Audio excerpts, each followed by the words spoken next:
Beaver Dam Baptist Church has a long history dating to the early part of the 19th century when church members of Southampton County's Black Creek and Nansemond's South Key organized a new church at the intersection of Carrsville Highway and Beaver Dam Road.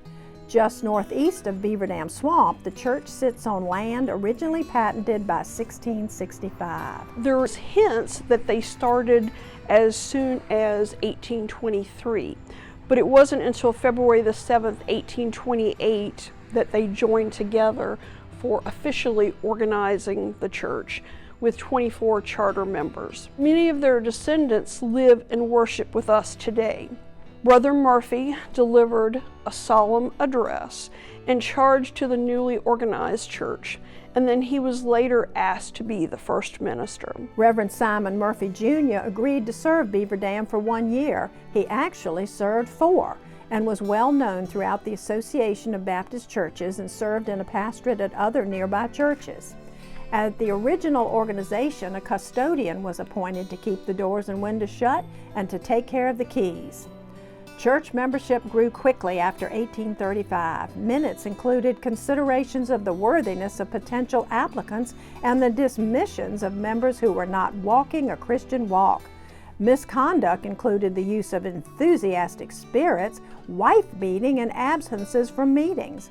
As the social backbone of rural areas, churches were a key component of community standards. The church realized that their initial meeting house was too small. I guess they were growing fast, and a committee was set upon to study the best way to enlarge. As the growth continued, more change ensued. During the years that Putnam Owens was the pastor from 1855 to 1860, a Sabbath school was organized. 20 years later, the church was permitted an organ, which was used on all occasions of religious worship. The church's history of revivals dates to 1876, when over 50 souls were baptized in Jenkins Mill Pond. In 1898, a men's missionary society was organized. It was abolished 3 years later, but a women's society was organized in its place. Mission work continues to be a large component of the church's focus, and for a number of years, beginning in 1991, there was a relationship with a church in Havana, Cuba. Because of its age and place in the community, Beaver Dam Baptist has a multitude of relationships. Other churches grew from it, including the Colossi Baptist Church and the Pulaski Baptist Church, which began as a prayer band. A few of the church's leaders have some remarkable stories. Where is Mr. Essex? He was the great orator.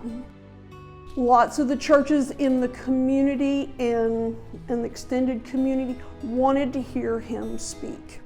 Dr. William Denson, he was our minister in 1928 to 34.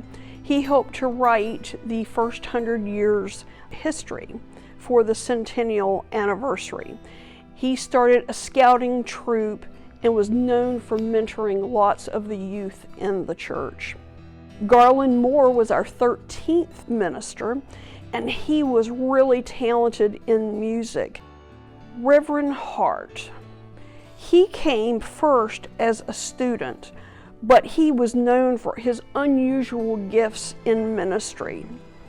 He, I guess, had a very charismatic personality.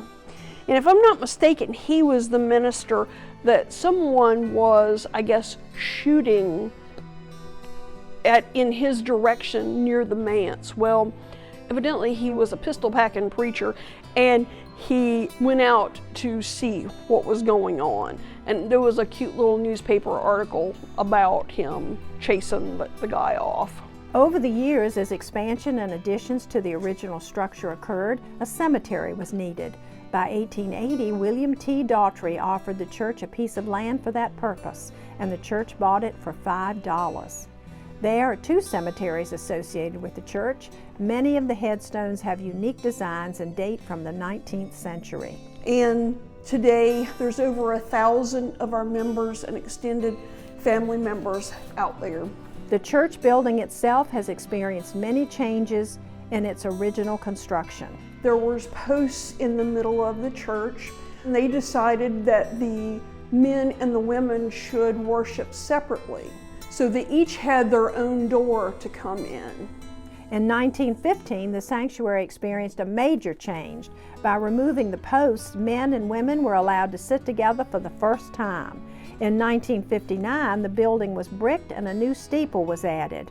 In the 1960s, landscaping was improved, the old cemetery received care, and repairs were made after a particularly ambitious flock of woodpeckers left their mark on the church's gables and windows.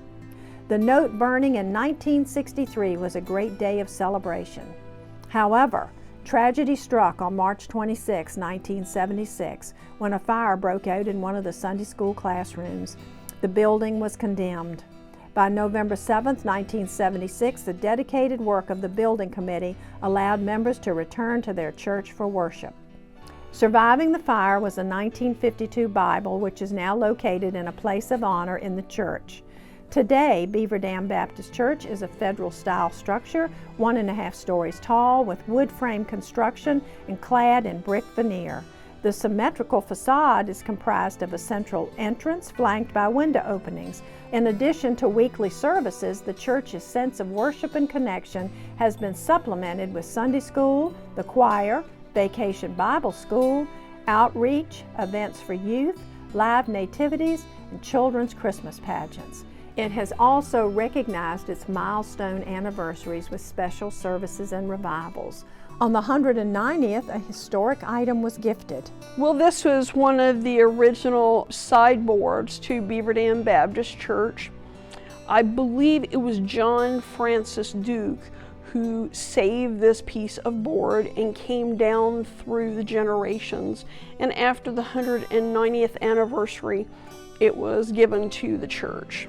Leading the church now is Warren Johnson. He's the church's 18th pastor. But I also have the privilege of having been a child of this church.